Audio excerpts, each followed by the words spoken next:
Ini dalam pemahaman kita ya, dalam pemahaman Islam. Kalau ada seseorang tidak beriman pada Allah Subhanahu wa taala, maka dia disebut oleh Al-Quran mengalami kerugian dalam setiap waktu yang ia lalui. Di setiap detiknya rugi. Rugi. Walaupun mungkin dia bisa jawab, saya enggak, kok enggak rugi. Dagang saya laris, omset saya meningkat, ya pendapatan saya tinggi, enggak ada yang rugi. Memang kalau Anda lihat dari aspek dunia, terasanya seperti untung. Tapi yang kami tawarkan bukan urusan dunia saja. Yang kami tawarkan untung dunia, untung akhirat. Perhatikan baik-baik. Ada beda perbuatan yang dikerjakan dengan iman yang tidak dengan iman. Lain. Tadi saya sampaikan. Lihat baik-baik ya. Fokus ya. Fokus. Ini apa? Isinya apa? Fungsi air kalau diminum apa? Menghilangkan apa? Kita buktikan. Kita buktikan. Bismillah. Ya. Alhamdulillah. Perhatikan. Fokus. Fungsi air kalau diminum itu menghilangkan haus. Ini ada satu air, ada dua air. Satu gelas, satu gelas. Gelas yang sama. Fokus baik-baik. Haus ketika diminum airnya, hilang hausnya itu perbuatan baik. Minum itu perbuatan baik. Tapi apakah setiap perbuatan baik itu punya nilai di sisi Allah? Belum tentu. Semua perbuatan baik tadi sudah kita bahas. Kalau ingin punya nilai di sisi Allah, maka itu mesti menjadi ihsan namanya. Bagaimana menjadikan aktivitas jadi ihsan? Kata Nabi gampang. Sebutkan kalimat Allah di dalam aktivitasnya. Kullu amrin dzibalin la yubda'u fi bismillahirrahmanirrahim fahuwa abtar. Setiap perbuatan baik yang tidak disertakan nama Allah, bismillahirrahmanirrahim. Paling minimal bismillah, terputus nilai kebaikannya di sisi Allah. Di saat Anda minum begini, Anda minum, teman Anda minum, sama dua-duanya menghilangkan haus, faedah dunia hilang. Tapi yang kedua, ini yang membedakan. Ketika Anda sebut bismillahirrahmanirrahim, dalam minum ini dituliskan pahala 10 kebaikan.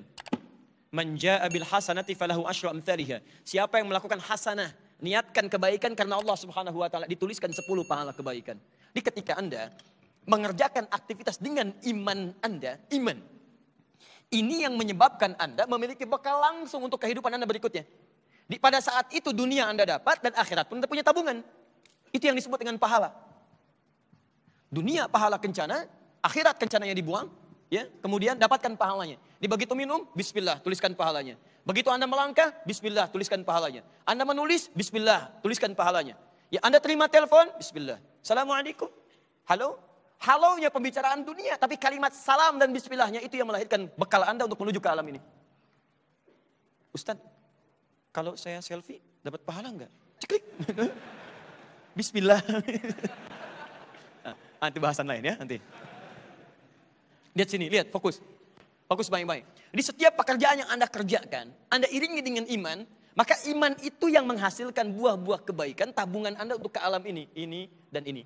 Anda nggak ketinggalan dunia karena pekerjaannya sama. Bukankah Anda kalau kuliah di kampus yang sama, fakultas yang sama, jurusan yang sama, prodi yang sama?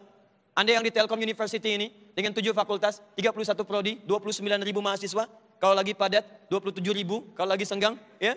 Kemudian wisuda 1.000 sampai 1.500, kalau padat jadi 2.000. Itu luar biasa. Bukankah di kampus itu bukan hanya Anda saja, ada teman Anda, ada yang lain. Apa bedanya? Begitu belajar, bismillah. Pelajaran Anda niatkan karena Allah.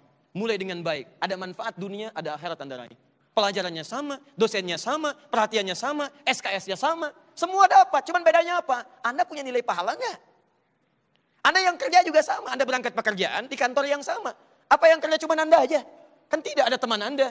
Gajinya sama, divisinya sama, bagiannya sama, jamnya sama, pulangnya sama. Perbedaannya apa di hadapan Allah? Kalau nggak ada bedanya, apa beda Anda dengan mereka? Pasti ada bedanya. Bedanya apa? Begitu keluar rumah, bismillah. Niatkan mencari yang baik. Begitu Anda sebut nama Allah, Allah menjaga Anda dalam pekerjaan Anda. Mustahil ada orang menyentuh yang jelek, maksiat dengan menggunakan kalimat bismillah.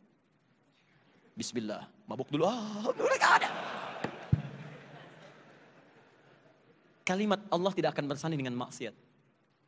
Jemari yang digunakan untuk taat, lisan digunakan untuk taat, mustahil mengucapkan maksiat. Karena tidak akan berkumpul kebaikan dengan keburukan. Anda masuk pekerjaan, bismillah, buka filenya, periksa, tanda tangan, Masya Allah. Penerimaan mahasiswa, bismillah, mana stafnya? Pak, tolong anak saya Pak, mohon maaf sesuai kualifikasi saja. Ini 100 juta Pak, barangkali untuk memudahkan proses. Mohon maaf, jari saya jadi tahiyat, tidak bisa digunakan untuk maksiat. Masya Allah. 1 miliar Pak, saya istiqoroh dulu ya.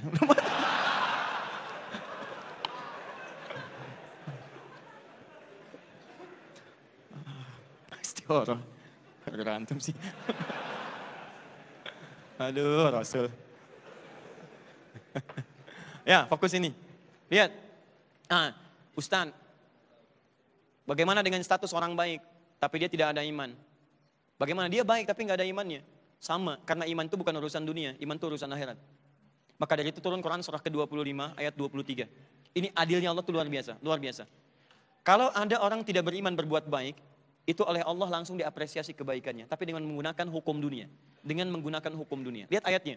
Wa qadimna ila ma 'amilu min 'amalin faja'alnahu haba'an manthura. Kalau ada orang tidak beriman berbuat baik saat di dunia, kami balas kebaikannya dengan hukum dunia. Misal, antum ditraktir oleh teman antum yang belum beriman misalnya. Atau diberikan bantuan, kasih alat tulis, dibiayai SPP dan sebagainya. Maka Allah akan balas kebaikan itu. Dia diapresiasi, dijaga oleh temannya, mungkin didoakan supaya dapat hidayah dan sebagainya. Itu hukum dunia.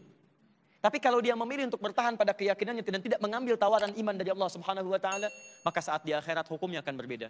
Faja'alnahu haba'an manthura. Karena ini bekal dunia, hukumnya dunia, enggak bisa dibawa ke akhirat. Ini lihat. Anda minum, gelas itu urusan dunia, minuman urusan dunia. Makanya ketika Anda meninggal pindah alam, ini enggak ikut nih. Apa Anda kira Anda meninggal gelasnya ikut? Mama tolong kalau dimakamkan, sertakan gelasnya. Ini gelas yang paling halal dalam kehidupan papa. Kalau kangen, tuangin air ke situ ya. Enggak bisa. Gelas alam barzakh beda dengan gelas dunia. Makanya ketika Allah turunkan kalimat-kalimat gelas di surga, lain sifatnya dengan dunia. Mutiaranya, emasnya, kilauannya, pelayannya, beda lain. Hukum akhirat gak bisa disamakan dengan hukum dunia. Makanya Anda mesti adil. Bukankah SPP anak SD beda dengan SMP?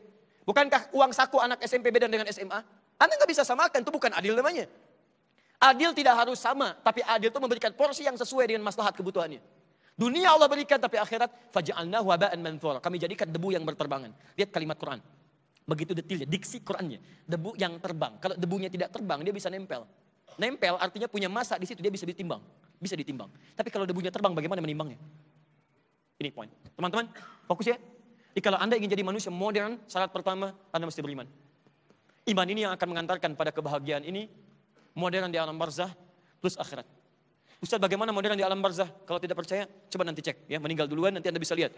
Kalau memang sesuai dengan ajalnya. Tapi lihat Quran, surah ketiga Ali Imran, ayat 169, ini untuk informasi. Ayat 169, Quran surah 3, ayat 169, sampai 172. Bagaimana kenyamanan hidup bisa didapatkan di alam barzakh? Dengan iman. Sudah, sekarang kita beriman? Halo? Beriman tidak? Yakin dengan Allah? Baik, bagian pertama, syarat untuk menjadi manusia modern, alhamdulillah kita sudah dapati. Dan kita mendoakan teman-teman kita, keluarga kita, saudara kita, dan kerabat yang lain, supaya Allah berikan kenikmatan iman pada diri mereka insyaAllah. Ya, saya tidak mengajarkan Anda untuk mencela orang lain. Sepanjang urusan dunia, ayo teman-teman, mohon maaf ya, kalau urusan ibadah, kita bisa beda. Tapi urusan dunia, ayo dengan yang lain kita rangkul. Jangan karena teman Anda non-muslim, Anda tidak ajak belajar bersama, tidak. Anda tidak ajak traktir misalnya ketika ada rezeki, tidak. Ayo, saya traktir, saya ikut ya. Ah tidak, kamu kan belum beriman, ayo, tidak. Ajak. Urusan dunia, bareng boleh-boleh. Dan sebutkan nama Allah di dalamnya. Begitu dapat rezeki, ajak teman Anda. Kawan, ayo makan. Wah, tumben traktir. Bukan tumben, Allah yang perintahkan saya untuk berbagi dengan Anda. Bawa makan.